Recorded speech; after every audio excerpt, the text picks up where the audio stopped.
স্যালাডও তৈরি করে ফেলেছি। এর মধ্যে খাওয়ার সময় ভিনেগার নিয়ে। তো আজ আমার সানডে রেসিপি ফ্রাইড রাইস তৈরি হয়ে গেছে।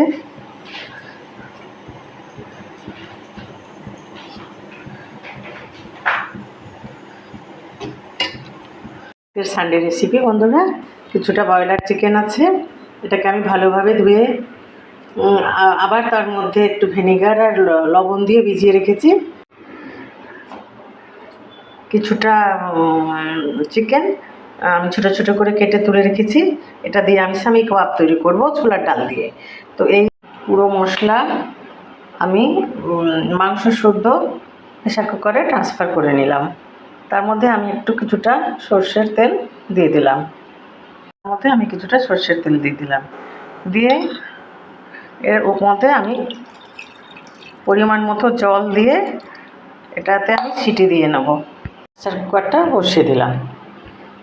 এবার 5টা সিটি হয়ে গেলে তখন আমি এটাকে নামিয়ে। তো বন্ধুরা, সামি কাবাবের মাংস ছোলার ডাল বাটা হয়ে গেছে। এটা আমি মিক্সার গ্রাইন্ডারের মধ্যে তুলে নিয়ে বেটে নিলাম। প্রথমে দিয়ে দিলাম আমি লেবুর রস।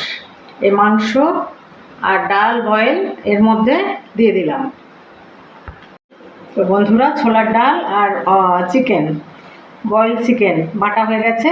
এর মধ্যে আমি দিয়েছি একটু হলুদ গুঁড়ো, আদা রসুন বাটা, জিরে ধনে গুঁড়ো, ওর মধ্যে পেঁয়াজ কুচি, লঙ্কা কুচি, তার সাথে আছে আমার লবণ, আর আছে কিছুটা লেবু। এই লেবু তো সামি কাবাব তৈরি করে রেখেছি।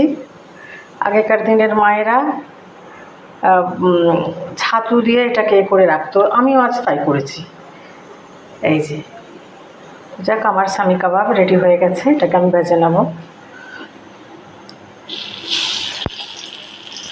তো আমার রেডি হয়ে গেছে সামি কাবাব, একটার পর একটা দারুণ সুন্দর হয়েছে। সামি কাবাবগুলো একটু নরম নরম হয়েছে বন্ধুরা। এটা পোলাও, ফ্রাইড রাইস, বিরিয়ানির সাথে অসাধারণ। ব্রয়লার চিকেন আরও যা যা তৈরি করব দেখাবো।